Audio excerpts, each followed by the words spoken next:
السلام علیکم dear listeners, میں ہوں اقرا یاسین۔ امید کرتی ہوں کہ آپ سب لوگ خیر و عافیت سے ہوں گے۔ آج میں بسمل کے نیکسٹ ایپیسوڈ کو لے کر آپ کے لیے حاضر ہوئی ہوں، لیکن اس سے پہلے ہمارے چینل کو سبسکرائب کرنا مت بھولیے گا۔ جلدی سے آ جاتے ہیں ناول کے نیکسٹ پارٹ کی جانب۔ اسلام آباد۔ Hello night mayor. کیس کے کمرے کے دروازے پر کھڑا مہدی مسکرا رہا تھا۔ بیڈ پر نیم دراز کیس نے ہاتھ میں پکڑی کتاب ایک طرف رکھی۔ سیاہ آنکھیں اب نہ غصے میں تھیں نہ تکلیف زدہ۔ وہ نارمل تھا، ٹی شرٹ کے ساتھ آرام دہ ٹراؤزر پہنے وہ رف سے حلیے میں تھا، لیکن اچھا لگ رہا تھا۔ میں نے سوچا اب تک تو میری یہاں موجودگی کو قبول کر چکے ہوگے، اس لیے میں ایک بار پھر چلا آیا۔ ہاتھ میں مختلف شاپنگ بیگز تھامے وہ اندر آ رہا تھا۔ سبز آنکھیں مسکرا رہی تھیں۔ کیس اسے خاموشی سے اپنے قریب آتا دیکھتا رہا، اب کہ وہ واقعی اس کی موجودگی قبول کر چکا تھا۔ مہدی ان کا پلنگ کے ایک کونے پر ٹک گیا، ہاتھ کی بند مٹھی کیس کی جانب بڑھائی۔ کیس سنجیدگی سے اسے دیکھتا رہا۔ Hello nightmare. Hello green bound. دونوں کی مٹھی ایک ساتھ ٹکرائی۔ کیس سیدھا ہو کر بیٹھا، نرم آنکھوں سے اسے دیکھا۔ کچھ دیر قبل جو کچھ تم نے کہا، میں اسے تمہارا ذہنی عارضہ سمجھوں گا۔ مہدی نے اس کی بات کو ہوا میں اڑایا۔ حالانکہ تمہیں مان لینا چاہیے کہ میں تم سے نفرت کرتا ہوں۔ تم ایک سبز قدم ہو میرے خاندان کے قاتل اور مجھے اس حال تک پہنچانے والے۔ ٹھنڈا برف جیسا لہجہ تھا اس کا۔ ہر 4 گھنٹے میں ایک کال اور ہر 2 گھنٹے میں ایک میسج کر کے یہ معلوم کرنا کہ مہدی زندہ تو ہے نا، اسے پھر کیا سمجھوں میں؟ مہدی سنجیدہ تھا۔ غلط فہمی۔ کیس نے 2 لفظی جواب دیا۔ مہدی نے خود کو پھینکنے کے انداز میں بیڈ پر گرا دیا۔ میں نے تمہیں بہت مس کیا نائٹ میئر۔ اب کہ اس کی آواز ہلکی تھی، آنکھیں چھت پر ٹکی تھیں۔ یقین کرو میرے ساتھ ایسا کچھ نہیں ہوا۔ کیس نے کندھے اٹکائے۔ بلکہ کیا پتہ میں نے تمہیں مارنے کو آدمی بھی بھیجے ہوں، لیکن تمہاری سبز قدمی ان کو کھا گئی ہوں۔ ایک لمحے کے لیے وہ سانس نہیں لے سکا تھا۔ مہدی کے ذہن میں یکدم دھماکہ سا ہوا تھا۔ رات کا آخری پہر، سفید گھر، مکعب عمارتیں، زرد بتیاں۔ اس کی آنکھوں کے آگے اندھیرا چھانے لگا۔ تم مجھے مار نہیں سکتے۔ تم اپنے خاندان میں سے کسی کو بھی نہیں مار سکتے نائٹ میئر۔ مہدی کی آواز کہیں دور سی آتی تھی۔ تم ٹھیک کہتے ہو، میں مار نہیں سکتا، لیکن میں مروا تو سکتا ہوں نا۔ جانے وہ کیوں بضد تھا؟ مہدی کے چہرے پر سایہ سا لہرایا تھا۔ وہ ایک جھٹکے سے اٹھ بیٹھا، دل بھاری سا ہونے لگا تھا۔ اس نے ایک نظر کیس کو دیکھا، وہ بھی اسے ہی دیکھ رہا تھا۔ اگلے لمحے مہدی نے سر جھٹکا تھا۔ تم مجھے مار نہیں سکتے، اس نے گویا یقین دلوایا تھا، اور ساتھ ہی اپنے سامنے رکھے شاپنگ بیگز کیس کے سامنے اٹھا کر رکھے۔ یہ تمہارے لیے لایا ہوں۔ کیس نے ایک نظر بیگز کو دیکھا، پھر اسے، اور پھر بیگ میں ہاتھ ڈال کر سامان باہر نکالا۔ کف لنکس، ایک اور کف لنکس، اور پھر ایک اور کف لنکس۔ تینوں چھوٹے چھوٹے شاپنگ بیگز میں لاکھوں کی مالیت والے کف لنکس تھے۔ کیس کو کف لنکس پسند تھے، حد سے زیادہ پسند۔ اسے یہ کف لنکس لگانا پسند نہیں تھا، وہ بس انہیں جمع کرنے کا شوقین تھا۔ اب کہ مہدی نے اپنی جیب میں ہاتھ ڈال کر چند سکے برآمد کیے تھے، مختلف ملکوں کے سکے۔ کیس اب مسکرایا تھا۔ یہ اس کا دوسرا شوق تھا، مختلف ممالک کی کرنسیز جمع کرنا۔ مہدی جب بھی کسی نئے ملک جاتا وہاں کی کرنسی ضرور ساتھ لاتا تھا۔ کیس کی ہتھیلی پر سکے رکھتے ہوئے اس کا ہاتھ کیس کے ساتھ ٹکرایا تھا۔ کیس کو یوں لگا جیسے کسی انگارے نے اسے چھو لیا ہو۔ مہدی کا جسم تپ رہا تھا۔ سکے چھوڑ چھاڑ کیس فوراً سیدھا ہو بیٹھا تھا۔ کیا تم بیمار ہو؟ بخار ہے تمہیں؟ وہ پریشانی سے اس کی پیشانی چھو کر دیکھ رہا تھا۔ او خدایا مہدی، تم نے بتایا کیوں نہیں؟ وہ مہدی کا ماتھا چھو کر دیکھ رہا تھا، کبھی گردن۔ یکدم اس کا دل اچھل کر حلق میں آیا تھا۔ یہ کیس کا خاندان تھا، اور یہاں ہلکا بخار اور زکام بھی ناقابل قبول تھا۔ کچھ دیر بعد وہ دونوں مہدی کے کمرے میں تھے۔ یہ کمرہ کیس کے کمرے سے مختلف تھا، بے حد مختلف۔ ابھری اینٹوں والی دیواریں جن پر گہرے رنگ کا پینٹ تھا۔ دائیں جانب والی دیوار پر مہدی کی تصاویر ٹنگی تھیں۔ بچپن مختلف ملکوں کی مختلف جگہوں پر سیاحت کے مزے لوٹتا مہدی۔ بائیں جانب والی دیوار کے ساتھ ایک اسٹائلش ریک تھا جن پر چند میڈلز، فریم شدہ تصاویر یا پھر مختلف ملکوں سے لائے جانے والی نوادرات رکھی تھیں۔ اسی دیوار کے اختتام پر کلازٹ کا دروازہ تھا، جس کا دورہ ہم فی الحال ملتوی کیے دیتے ہیں۔ کمرے کے بیچوں بیچ زمین کی طرف جھکا ہوا بیڈ تھا جس کے تاج کے اوپر مختلف پینٹنگز ٹنگی تھیں۔ سامنے والی دیوار پر دیوار کی ٹی وی، اور ٹی وی کے عین سامنے اخباروں کے کور والا صوفہ۔ کمرے کی سیلنگ پر چاروں اور فیری لائٹس لگی تھی جن کی ہلکی نیلی روشنی کمرے کی رونق بڑھائے ہوئے تھی۔ مہدی اپنے بیڈ پر لیٹا تھا، لحاف سینے تک اوڑھ رکھا تھا، گال بخار کی حدت سے تپ رہے تھے۔ کیس اس کے سامنے کھڑا تھا، تفتیشی نظروں سے اسے دیکھتا ہوا۔ تمہارا بخار کتنا پرانا ہے؟ شاید 1 ڈیڑھ ہفتہ ہوا ہے۔ سینٹورینی میں وبا پھیلی ہوئی ہے، موسمی زکام بخار سب کو ہی تھا۔ کیس نے ہاتھ میں پکڑی چند رنگین گولیوں کے پتے کو ایک نظر دیکھا اور پھر پھینکنے کے انداز میں اس کے سینے پر دے ماری۔ مہدی نے نقاہت سے آنکھیں بند کی۔ انہیں کھا لو، صبح تک تم مجھے تندرست چاہیے ہو، آئی سمجھ؟ مر نہیں سکتے تم۔ تو ثابت ہوا کہ خاندان میں کسی کی موت کیس کا خوف تھا۔ وہ جتنا خود کو بیزار ظاہر کر رہا تھا اتنا تھا نہیں۔ مہدی نے زکام زدہ سانس اندر کھینچی۔ میں 1 ہفتے سے دوائی کھا رہا ہوں، کوئی اثر نہیں ہو رہا، شاید ملیریا ہے، کہتے ساتھ وہ کر رہا تھا۔ بخار سے بدن ٹوٹ رہا تھا، کندھے بھاری ہو رہے تھے، اس کے سرخ آنکھیں اب جل رہی تھیں۔ کیس یوں ہی کھڑا رہا، بے تاثر سرد چہرہ لیے، البتہ دل 1000 بار ڈوب ڈوب رہا تھا۔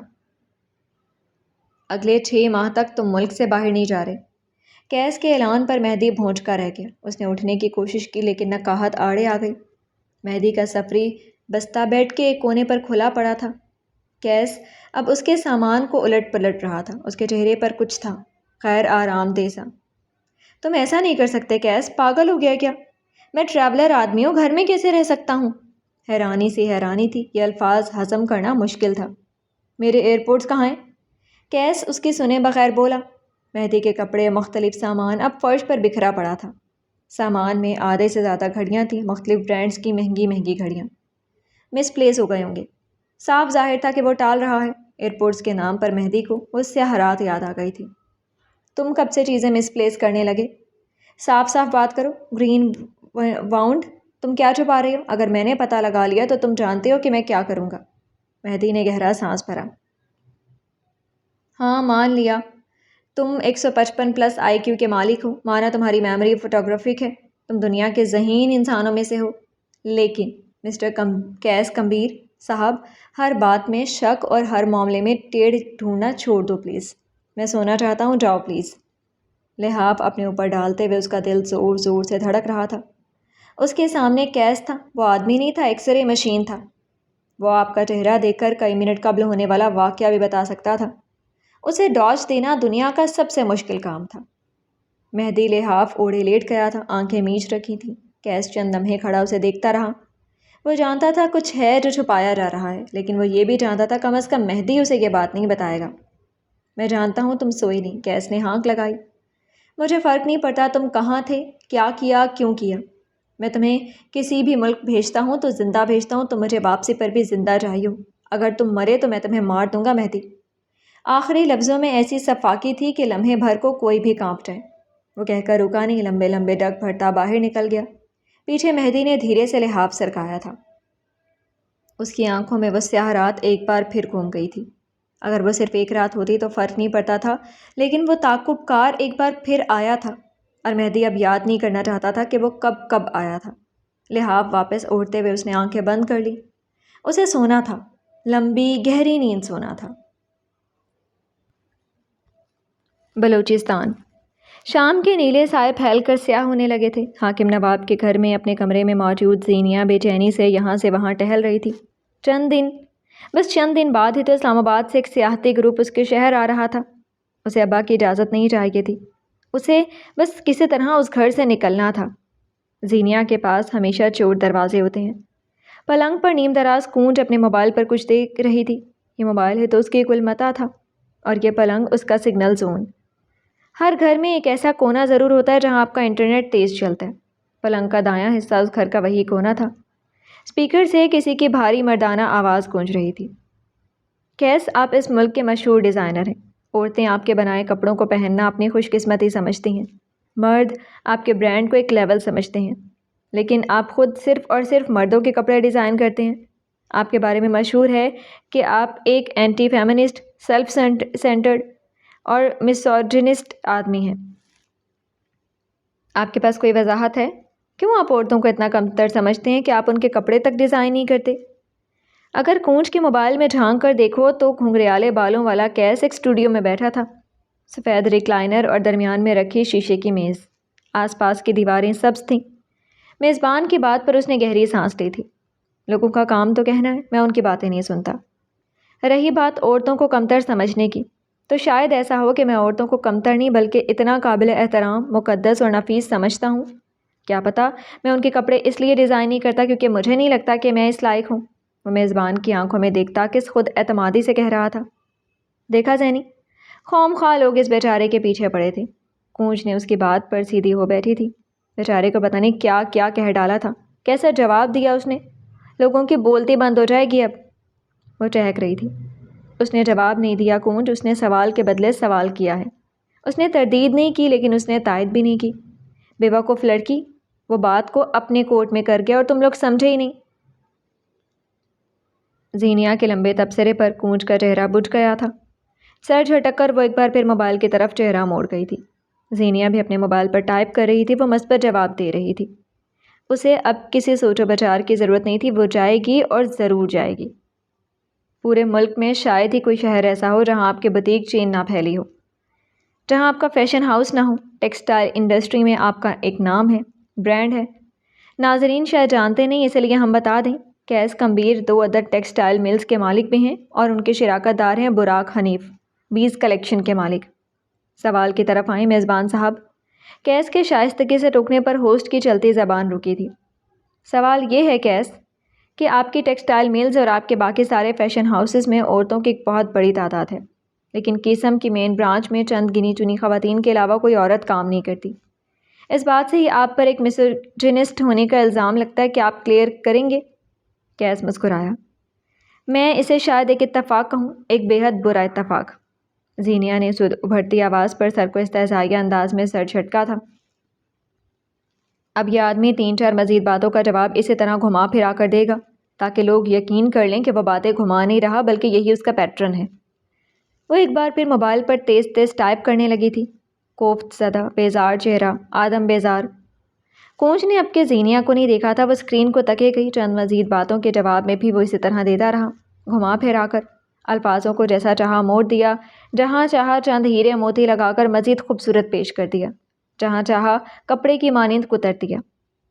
کیس کو جھوٹ سے سخت نفرت تھی، وہ بس باتوں کو اپنی مرضی کا مطلب دیتا تھا۔ اگلے چند سال بعد آپ خود کو کہاں دیکھتے ہیں؟ میزبان کے سوال پر وہ چند پل کے لیے کچھ کہہ نہیں سکا۔ زینیا کے ٹائپ کرتے ہاتھ بھی تھم گئے تھے کہ ایک عجیب لمحہ تھا۔ یہ لمحہ کیس کے لیے نہیں تھا، یہ لمحہ زینیا کے لیے بھی نہیں تھا۔ زینیا کے لیے بھی تھا، اگر سننا چاہو تو یہ لمحہ تمہارے لیے بھی ہے۔ چند پل خاموشی۔ کیس نے مسکرا کر کیمرے کو دیکھا۔ زینیا نے آسودگی سے آنکھیں موند لیں۔ چند لمحے بیتے، چند ساعتیں گزریں اور پھر دونوں نے بیک وقت ایک ہی طرح کی توانائی سے ایک ہی جیسا جواب دیا تھا، بلندیوں کی سمت، کیونکہ مجھے اسی لیے بنایا گیا ہے۔ یہ جواب صرف کیس کی جانب سے نہیں تھا، زینیا بھی آنکھیں بند کر کے یہی بڑبڑائی تھی۔ کیا تم نے یہ نہیں دہرایا؟ کونچ بے اختیار چونکی تھی اور پلنگ پر سیدھی ہو بیٹھی۔ چونکی تو زینیا خود بھی تھی۔ زینی، تم نے یہ انٹرویو دیکھ رکھا تھا، جھوٹ مت بولنا مجھ سے۔ زینیا نے ایک نظر کونچ کو دیکھا اور پھر انسٹاگرام پر اپنے بایو کے آپشن کو۔ وہ اپنے اکاؤنٹ کی سیٹنگ کر رہی تھی، اسے بے اختیار خفت محسوس ہوئی۔ میں نے نہیں سن رکھا، میں تو اس آدمی کو بھی نہیں جانتی۔ وہ واقعی سچ کہہ رہی تھی، اس کے چہرے پر ہلکی سی حیرانی بھی تھی۔ تو پھر تمہیں کیسے پتا کہ یہ کیا کہنے والا ہے؟ کونچ کی بات کی تہ تک پہنچے بغیر کیسے خاموش ہو جاتی؟ زینیا بار بار کچھ ٹائپ کرتی اور پھر الجھ کر مٹا دیتی، لمبی سفید انگلیاں بے چین تھیں۔ I don't know, it just happened۔ کونچ خاموش ہو گئی تھی۔ زینیا کی انگلیاں حرکت میں آ گئی، نہ جانے کیوں، کس خیال کے تحت اس نے بایو میں لکھ ڈالا، بلندیوں کی سمت، کیونکہ مجھے اسی لیے بنایا گیا ہے۔ اسلام آباد۔ کمبیر محل میں سناٹا تھا، سارے لوگ شاید سونے چلے گئے تھے۔ ایسے میں دوسری منزل کی راہداریوں میں کوئی ہیولا سا چلتا دکھائی دے رہا تھا۔ سلک کے نیلے شب خوابی کے لباس میں ملبوس گھنگریالے بالوں والے مرد نے فون کان سے لگا رکھا تھا۔ دوسری جانب اس کی سیکریٹری تھی، حدیبیہ نواز۔ میں نے پورا انٹرویو سنا ہے سر، مجھے نہیں لگتا کہ اس میں کوئی کنٹروورشل بات ہے، بلکہ میں تو بے حد خوش ہوں۔ عورتوں کے متعلق آپ کی رائے اتنی اچھی۔ میری رائے عورتوں کے بارے میں آج بھی وہی ہے۔ عورتیں ایک نخرے باز، کم عقل اور ڈرامے باز مخلوق ہوتی ہیں، جن کو اگر کام پہ رکھو تو آئے دن نئے بہانے ساتھ لاتی ہیں۔ ان پر لگا نازک کا سٹیکر انہیں کام کرنے نہیں دیتا۔ وہ کہتے ہوئے راہداریوں میں مڑتا جا رہا تھا۔ سلک کا لباس ساتھ ساتھ لہرا رہا تھا، ماتھے پر شکن، انداز میں ناگواری تھی۔ پھر آپ نے انٹرویو میں جو کچھ کہا، کیا وہ جھوٹ تھا؟ حدیبیہ کو صدمہ ہی تو لگا تھا۔ بوجھو تو جانے۔ حدیبیہ نہیں جانتی تھی کہ قیس کبھی جھوٹ نہیں بولتا، وہ بس باتوں کو اپنی مرضی کے رنگ دیتا ہے۔ اگر آپ کو عورتوں سے اتنی نفرت ہے تو پھر آپ نے مجھے نوکری پر کیوں رکھا؟ حدیبیہ خفا تھی۔ تمہیں تمہارے مردانہ نقوش کی وجہ سے رکھا ہے۔ حدیبیہ کم حبیب زیادہ لگتی ہو، اس نے کہتے ساتھ کال کاٹ دی تھی۔ یقیناً حدیبیہ اب اگلے 4 روز ایک ایک کو پکڑ پکڑ کر اپنی خوبصورتی کے چرچے کروائے گی۔ راہداریوں میں سے گزرتے ہوئے قیس ایک جگہ رکا تھا۔ وہ مہدی کے کمرے کا دروازہ تھا۔ ایک گہری سانس فضا میں خارج کرتے ہوئے اس نے لکڑی کا بھاری دروازہ دھکیلا تھا۔ کمرہ اے سی کی ٹھنڈک میں یخ ہو رہا تھا۔ قیس نے بے اختیار جھرجھری لی تھی۔ نیلی روشنی میں اس نے پلنگ کی سمت دیکھا۔ مہدی اوندھے منہ لیٹا تھا۔ قیس قدم قدم چلتا آگے آیا تھا۔ پلنگ کے قریب پہنچ کر اس نے سائیڈ میز پر رکھا اے سی کا ریموٹ اٹھایا، بٹن دبا کر ٹھنڈک کم کی۔ اب کہ اس نے پلنگ پر پڑی دوائیاں دیکھیں وہ ثابت تھیں، ان میں سے ایک گولی بھی نہیں کھائی گئی تھی۔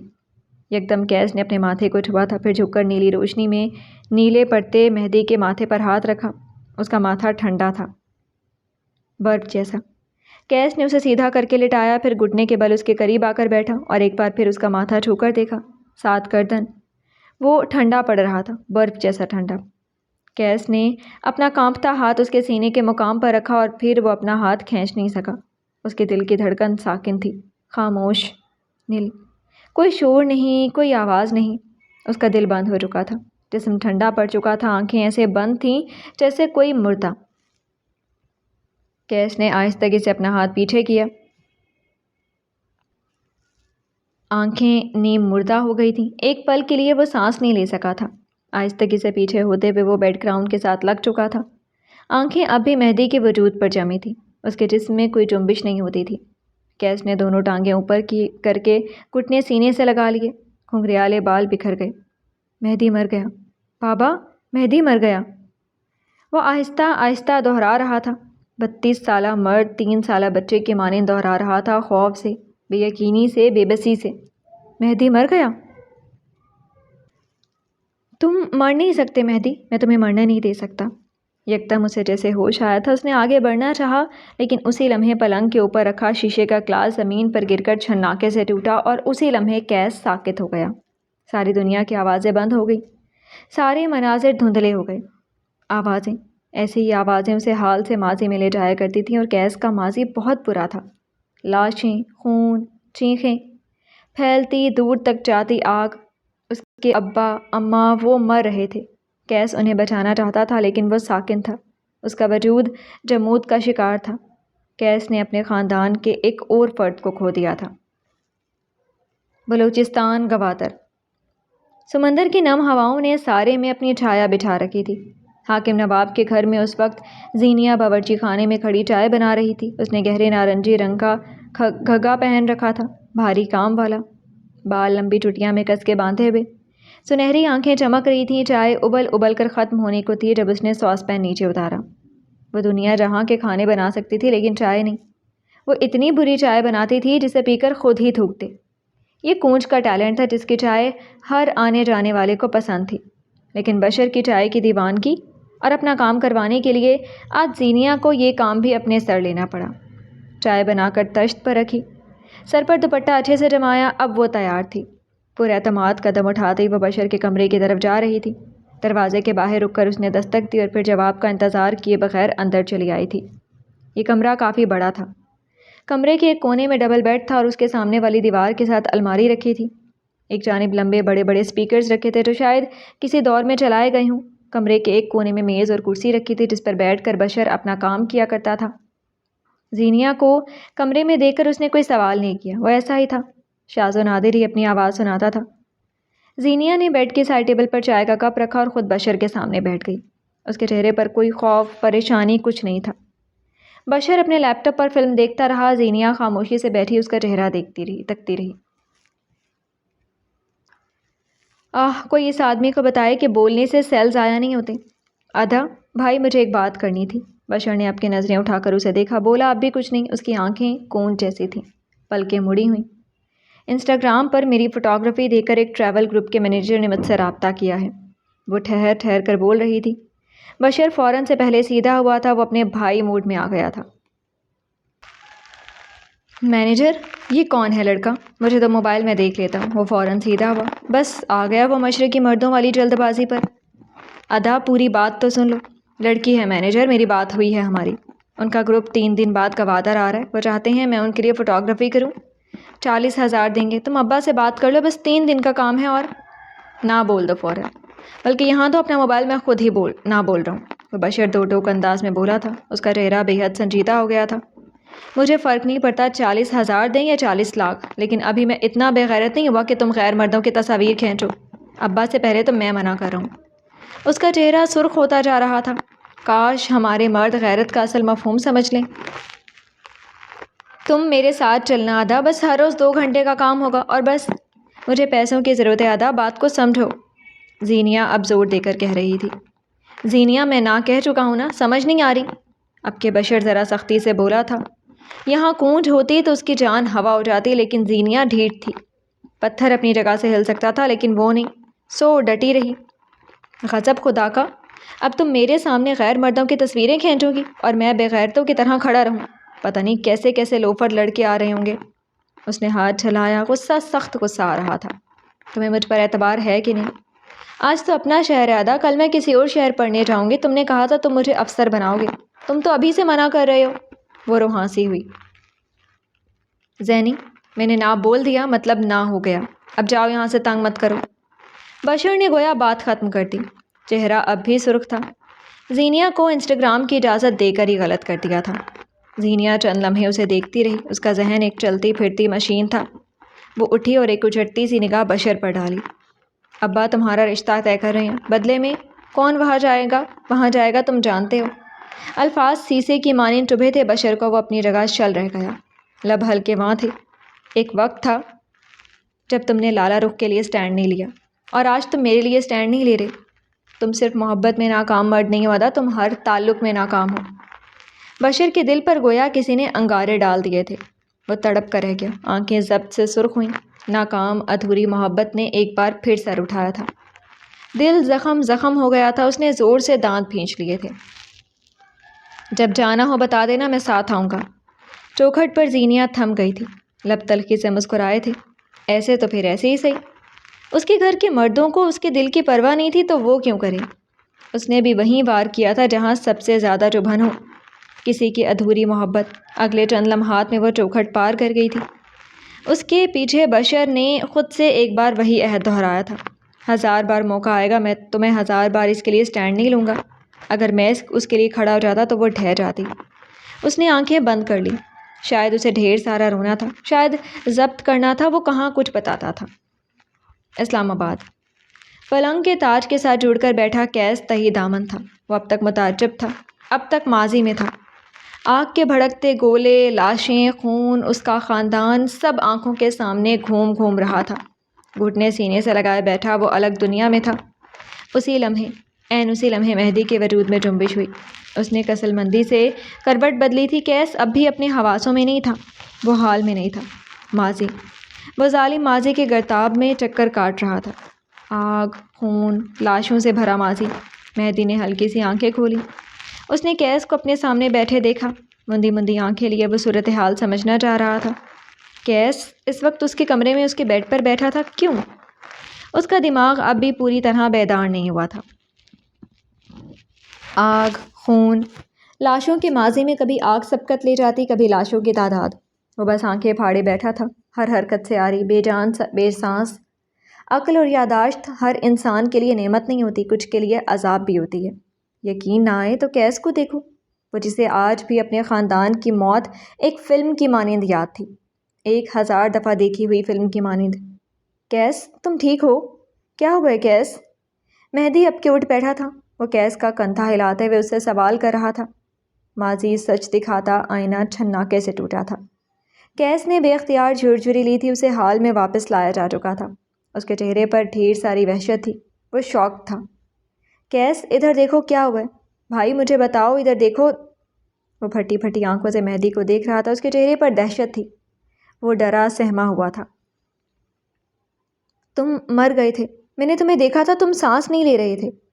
وہ بمشکل بول رہا تھا، یوں جیسے مہدی کو زندہ دیکھ کر بھی یقین نہ آیا ہو، یوں جیسے اسے سمجھنے میں دقت ہو رہی ہو۔ کئی بار ٹراما اسے بری طرح سے ٹرگر کرتا تھا۔ مہدی اسے ترہم سے دیکھ رہا تھا۔ دل کا گلٹ مزید گہرا ہونے لگا۔ وہی تو تھا کیس کی اس حالت کا ذمہ دار۔ میں زندہ ہوں کیس، بالکل ٹھیک تمہارے سامنے ہوں۔ ادھر دیکھو، مجھے دیکھو، ہاتھ لگا کر دیکھو۔ کیس پیچھے ہونے لگا، نفی میں سر ہلاتے ہوئے۔ میں نے محسوس کیا تھا گرین باؤنڈ، تمہارا دل بند تھا، خاموش۔ اب کہ مہدی نے ایک گہری سانس بھری، ایک کوفت زدہ بیزار سانس۔ وہ معاملہ سمجھ گیا تھا۔ اس نے کیس کا ایک ہاتھ پکڑ کر اپنے دل کے مقام پر رکھا تھا۔ کوئی شور نہیں، ساکن، خاموش، کوئی آواز نہیں۔ کیس نے اپنا ہاتھ کھینچنا چاہا، جسے مہدی نے ناکام بناتے ہوئے اب اس کا ہاتھ اپنے سینے پر دائیں جانب رکھا تھا۔ وہ دھڑکن زور و شور سے چل رہی تھی۔ تھک تھک کی آواز کیس کو اپنے ہاتھ پر محسوس ہوئی، اور اب کہ اس نے بھی کراہ کر آنکھیں میچ لی تھی، کندھے ڈھیلے پڑ گئے تھے۔ ڈیکسٹروکارڈیا، مہدی نے زور دے کر یہ لفظ ادا کیا۔ ایک طبی حالت جس میں انسان کا دل اس کے سینے میں بائیں کی بجائے دائیں جانب ہوتا ہے۔ دنیا میں 1% سے بھی کم انسان ہوتے ہیں جن کا دل ان کے سینے میں بائیں کے بجائے دائیں جانب ہوتا ہے۔ کیس ٹکر ٹکر اس کا چہرہ دیکھتا رہا، البتہ اب وہ سنبھل چکا تھا۔ چند گہری سانسیں لے کر خود کو پرسکون کیا۔ مہدی نے پانی کی بوتل اسے تھمائی، وہ گھٹا گھٹ سارا پانی پی گیا۔ اندر کی آگ ذرا تھم سے گئی، جلتی روح کو قرار آنے لگا تھا۔ البتہ مہدی جانتا تھا اب اگلے کئی دن کیس غائب رہے گا۔ اگلے کئی دن وہ مہدی کے ساتھ اپنا رویہ مزید برا رکھے گا۔ چند پل بعد کیس وہاں سے جا چکا تھا، نیلی روشنیوں والا کمرہ اندھیرا کر کے۔ اپنے پلنگ پر سیدھے لیٹے مہدی کی آنکھوں سے نیند کوسوں دور تھی۔ اس کا شوخ کمرہ اس کی اداسی سے اداس تھا۔ چند پل یوں ہی لیٹے رہنے کے بعد اس نے اپنا موبائل اٹھا لیا تھا۔ فرار کا وقت آ چکا تھا۔ کیس گھر سے نہیں جا سکتا تھا، لیکن مہدی کے پاس فرار کے کئی راستے تھے۔ اگلے ہی لمحے اس کی انگلیاں اپنے مینیجر کو میسج لکھ رہی تھیں۔ فوراً بندوبست کرو، ہم 1 ہفتے بعد نہیں 3 دن بعد بلوچستان جا رہے ہیں۔ میسج لکھ کر اس نے موبائل سینے پر ڈال دیا۔ کوفت ایک بار پھر سر چڑھ رہی تھی۔ زوں زوں کی آواز سے اس کا موبائل تھر تھر آیا تھا۔ مہدی نے اب کے بیزاری سے موبائل اٹھایا، سفید روشنی چہرے پر پڑنے لگی۔ اسے کچھ انسٹاگرام اکاؤنٹس کے لنک بھیجے گئے تھے۔ وہ کسی صورت اسے چیک نہیں کرتا، لیکن بیکلی ایسی تھی کہ اس نے اپنی ٹیم کے اکاؤنٹ باری باری چیک کرنا شروع کیے۔ فوٹوگرافر کے لیے کسی skies are not the limits کا اکاؤنٹ مینشن تھا۔ مہدی نہ چاہتے ہوئے بھی مسکرا دیا۔ جو کوئی بھی تھا، اس نے اچھے خاصے کوٹ کو اپنے رنگ میں ڈھال دیا تھا۔ اس نے اکاؤنٹ کھولا، بایو میں چھوٹا سا زینیہ حاکم لکھا تھا۔ نائس نیم۔ وہ سراہتے ہوئے اب اس کی فیڈ چیک کرنے لگا تھا۔ آسمان، پرندے، درخت، چھوٹے معصوم بچے، گرتا ہوا پانی، کڑتی ہوئی چائے، کتابیں، لائٹس، بلا شبہ اس نے ہر ایک چیز کی ایک بے مثال تصویر اتاری تھی۔ چند ایک منٹ میں وہ سارے کا سارا اکاؤنٹ سکرول کر چکا تھا۔ چلو وقت ضائع نہیں ہوا، تصاویر ختم ہو گئیں تو اب اس نے موبائل ایک طرف رکھا تھا اور سونے کے لیے لیٹ گیا۔ زینیہ حاکم، نائس نیم۔ ایک بار پھر اعتراف کر کے اس نے آنکھیں بند کر لی تھیں، وہ سونا چاہتا تھا۔ اگلا دن قسم کی شیشوں والی عمارت اپنی شان سے کھڑی تھی۔ بادلوں کا نیلا سایہ جب شیشوں پر پڑتا تو شیشے نیلے ہونے لگتے۔ پہلی منزل ویسی ہی تھی، پرشور، پرمصروف، بے صبر۔ البتہ دوسری منزل آج قدرے پرسکون تھی، گنگناتے مسرور امپلائیز۔ تیسری منزل پر کیس کا آفس تھا۔ سرمئی اور نیلی دیواریں کیس کو کام کرتے ہوئے دیکھ رہی تھیں۔ اس کا آفس صاف اور کشادہ تھا۔ نیلی دیواریں جن پر مختلف شاہکار مصوری ٹنگی تھیں۔ ایک جانب کتابوں کا ریک، کیس کے دائیں طرف والی دیوار پر گلاس وال تھا۔ یہاں سے سارا شہر نظر آتا تھا۔ یہ کیس کی پسندیدہ جگہ تھی۔ وہ سفید ڈریس شرٹ میں ملبوس تھا، کوٹ سٹینڈ پر لٹکا رکھا تھا، گھنگریالے بال ماتھے پر گر رہے تھے، گندمی رنگت شیشوں سے آتی دھوپ کی وجہ سے دمک رہی تھی۔ اس کے ہاتھ میں پینسل تھی، سامنے ڈھیر سارے پنے جن پر اس نے شاید کوئی خاکہ بنایا تھا، لیکن پسند نہیں آیا۔ ایسے ہی کچھ کاغذات زمین کی نظر ہوئے پڑے تھے۔ انتشار لفظ اس کی اس حالت کے لیے چھوٹا تھا۔ دفعتاً دروازے پر دستک ہوئی۔ صاف ستھری رنگت اور زنانہ ٹو پیس میں ملبوس حدیبیہ اندر آئی۔ اس نے بال جوڑے میں باندھ رکھے تھے، کس کر باندھا گیا جوڑا۔ پیروں میں سیاہ ہیلز تھیں، چہرہ پرسکون سا تھا، وہ اچھی دکھتی تھی۔ براق سر آئیں باس، آپ سے ملنا چاہتے ہیں۔ حدیبیہ اور کیس کو دیکھ کر لگتا تھا جیسے ان دونوں کے درمیان بہت کچھ ہے، کوئی رومانوی تعلق نہیں، کچھ مشکوک، عجیب سا۔ اگر وہ اندر آیا تو تم برخاست ہو۔ کیس نے سر نہیں اٹھایا۔ اگر آپ مجھے برخاست کر دیں تو میری زندگی کے آدھے غم ختم ہو جائیں گے۔ پلیز یہ نیک کام ضرور کیجیے گا۔ وہ بول کر بادب سی ہٹ گئی۔ قسم، میں آپ کیس سے کچھ بھی کہہ سکتے ہیں، قسم میں آپ کیس سے کچھ بھی کہہ سکتے ہیں، کیس، باس، بڑی، جو آپ کا دل چاہے۔ لیکن اگر قسم میں آپ نے کیس کی مرضی کا کام نہیں کیا تو پھر جو کیس کا دل چاہے۔ مرحبا حبیبی، ایک چہکتی خوشگوار آواز پر کیس نے کوفت سے آنکھیں بند کر لی تھیں، لیکن نوارد کو جیسے فرق ہی نہ پڑتا ہو۔ مسکراتے ہوئے اس نے قدم اندر رکھا۔ بغیر جرابوں کے سفید سنیکرز، دھاری دار سلیکس۔ اب نظر اٹھا کر دیکھو تو اس نے سفید گول گلے والی شرٹ کے اوپر دھاری دار کوٹ پہن رکھا تھا۔ وہ مناسب قد کاٹ کا آدمی تھا۔ رنگت سانولی تھی، گہری سانولی، بال سیاہ، سیدھے، اس کی آنکھیں عربی تھیں۔ وہ آدھا عرب تھا، اس کی ماں عرب تھی اور باپ پاکستانی۔ تم سے ملے صدیاں بیت گئیں، سو میں نے سوچا ملاقات کا سدباب کیا جائے۔ اس کے لہجے میں عربی عنصر آتا تھا، شاید اس نے زندگی کا زیادہ حصہ ماں کے ساتھ گزارا تھا۔ کیس نے گہری سانس خارج کی، پینسل کو میز پر رکھا اور آنکھیں براق کے چہرے پر گاڑ دیں۔ روسی کہاوت ہے، ملاقات کی 2 ہی شرطیں ہوتی ہیں، خون ملتا ہو یا پھر خیالات۔ کیا پتہ ہمارا خون ملتا ہو؟ براق جان بوجھ کر پراسرار ہوا۔ کیس مسکرا کر میز پر آگے کو ہوا۔ میرے خاندان میں تمہیں پیدا کرنے جیسے غلطی کوئی نہیں کر سکتا، یقین ہے مجھے۔ براق نے اس کی بات کا برا نہیں منایا۔ وہ میز کے پار دوسری کرسی پر آ کر بیٹھا، چہرہ ہتھیلی پر گرایا۔ اگر تم مجھ سے ایسی دل دکھانے والی باتیں کرو گے تو میرا دل زخمی ہو جائے گا، اور پھر میری 10 گرل فرینڈز مل کر میری چارہ جوئی نہیں کر سکیں گی۔ وہ آدھا عرب آدھا پاکستانی تھا، لیکن لڑکیوں کے معاملے میں وہ پورا انگریز تھا۔ چند دن قبل تک تو تمہاری 11 گرل فرینڈز تھیں۔ کیس کاغذ سمیٹتے ہوئے بولا تھا۔ براق نے کندھے جھٹکے۔ ایک سے بریک ہو گیا۔ اس نے میرے بلوور ہیش ٹیگ کو جوائن نہیں کیا۔ تبھی اسے لمحے مجھے الہام ہو گیا، جو عورت آپ کا ہیش ٹیگ آگے نہیں بڑھا سکتی وہ آپ کے ساتھ آگے کیسے بڑھے گی؟ بریک اپ کی یہ وجہ خاصی فالتو اور بیکار ہے تمہاری طرح۔ کیس اب لیپ ٹاپ کو اپنے سامنے کر چکا تھا، صاف اشارہ تھا کہ وہ مصروف ہے۔ یہ فالتو اور بیکار نہیں بلکہ جدید اور بہترین وجہ ہے، بالکل میری طرح۔ صبح صبح کیسم میں اپنے منحوس قدم رکھنے کی وجہ بتاؤ براق حنیف، کیس نے ناگواری سے ٹوکا تھا۔ لیپ ٹاپ کی اسکرین پر چند تصاویر ابھر رہی تھیں۔ مہدی کے یونان کی سیاحت کی تصویر، جانے وہ کیا ڈھونڈ رہا تھا۔ چند دن قبل تم نے مجھ سے ایک فیور لی تھی، یقیناً تمہارا جوڑ میرے احسان میں ڈوبا ہوگا۔ کندھے اس بوجھ سے تھک رہے ہوں گے، سو اب میں تمہارے کندھوں سے بوجھ کم کرنے آیا ہوں۔ کتنا خیال ہے نا مجھے لوگوں کا۔ اس کا بس نہیں چلتا تھا کہ اپنی تعریف کرتے کرتے یہیں دم توڑ دے۔ کام بولو۔ کیس تصاویر کو دیکھتے ہوئے بول رہا تھا۔ مہدی کے آس پاس بس اس کے دوست تھے، اس کی ٹیم تھی اور چند سیاح، کہیں بھی کچھ بھی قابل غور نہیں لگ رہا تھا۔ تمہاری ملازم ماریہ ظفر، وہ BQ پروجیکٹ میں ہمارے ساتھ کام کرے گی۔ BQ پروجیکٹ کیس اور براق کے درمیان طے پایا تھا، جس میں قسم اور 20 کلیکشن کے ڈیزائنرز مل کر کام کرنے والے تھے۔ یہ اگلے سال عید الفطر کا تحفہ تھا۔ کیس کی انگلیاں لیپ ٹاپ پر تھم گئیں۔ اس نے چہرہ اٹھا کر براق کو دیکھا، جو اپنی بڑی بڑی آنکھوں سے اسے ہی دیکھ رہا تھا۔ ماریہ تو تمہاری اس 11ویں گرل فرینڈ کی کزن ہے نا؟ یعنی تمہاری اس گرل فرینڈ کو تم نے نہیں بلکہ اس نے تمہیں چھوڑا ہے، اور اب تم ٹاکسک ایکس بنتے ہوئے اس سے بدلہ لینا چاہتے ہو۔ کیس اس کا پلان ڈیکوڈ کر رہا تھا اور براق کو ذرا برابر حیرت نہیں ہوئی تھی۔ تم ماریہ کے ساتھ تعلقات بڑھاؤ گے، اسے جاب آفر کرو گے، مراعات دو گے، صرف اور صرف اس لیے کہ تمہاری ایکس اسے دیکھ دیکھ کر کڑتی رہے۔ براق، لعنت ہو تم پر۔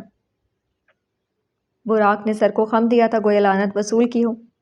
جتنی تیزی سے تمہارا دماغ چلتا ہے، میرا دل چاہتا ہے کمبیر محل میں گھس کر رات کے سناٹے میں تمہارا دماغ چرا لوں۔ کیس نے استہزائیہ نظروں سے اسے دیکھا۔ افسوس کہ تم ایسا نہیں کر سکتے، کمبیر محل میں کتوں کا داخلہ ممنوع ہے۔ اب بس۔ براق اٹھ کھڑا ہوا تھا، کیس کو مسکراتی نظروں سے دیکھا۔ آج کے دن کے لیے اتنا ڈوز کافی ہے، تمہارے لیے بھی اور میرے لیے بھی۔ اگلی بار مل کر مزید خون چلائیں گے انشاءاللہ۔ اس نے 2 انگلیاں ماتھے تک لے جا کر سلام کیا اور پلٹ گیا۔ دروازے کے ہینڈل پر اس کا ہاتھ رکا تھا، آنکھوں میں چمک ابھری، وہ بازو سینے پر لپیٹے مڑا تھا۔ تمہیں کبھی محبت نہیں ہوئی لوسیفر؟ لوسیفر عیسائیت میں جہنم کے سب سے بڑے شیطان کو کہا جاتا ہے۔ براق کا لہجہ سنجیدہ تھا۔ کیس ٹھٹکا، آنکھوں میں حیرت لیے اس نے اس آدھے عرب کو دیکھا۔ اونچائیوں تک جانے کے لیے تمہارے پیروں کو بیڑیوں سے آزاد ہونا چاہیے۔ محبت 4 انچ موٹی لوہے کی زنجیر ہے، تمہیں لگتا ہے میں خود کو قید کرواؤں گا؟ براق مسکرایا تھا، گردن جھکا کر محظوظ تھا۔ آسمان کی بلندیوں تک جانے کے لیے ایک زینہ ہوتا ہے، اور محبت اس زینے پر لگا دیمک۔ تمہیں لگتا ہے میں ایک دیمک زدہ سیڑھی چڑھوں گا؟ براق کی آنکھوں میں اس پل عجیب سا تاثر تھا۔ وہ کیس کو بولتے ہوئے سنے گیا۔ مرد یا تو کامیاب ہو سکتا ہے یا پھر محبت کر سکتا ہے، دونوں کرے گا تو ہاتھ سے کچھ نہ کچھ تو پھسل جائے گا۔ آخر میں اس کا لہجہ بیزار ہو گیا تھا۔ براق نے لمبی گہری سانس لی۔ اگر تم نے محبت کی ہوتی تو تم جانتے کہ مرد کا کسی عورت کے پاس بار بار جانا اور اچھے برے طریقے اپنا کر اسے حاصل کرنا ٹاکسیسٹی نہیں، محبت ہے۔ بول کر وہ دروازہ کھول کر باہر نکل گیا تھا۔ کیس نے استہزائیہ سے سر جھٹکا۔ محبت مائی فٹ۔ نیلی دیواروں نے اس کا ساتھ سر جھٹکا۔ جی تو ہمارے پیارے لسنرز، کیسے لگے آپ کو آج کے ایپیسوڈ؟ کمنٹ سیکشن میں ضرور بتائیے گا۔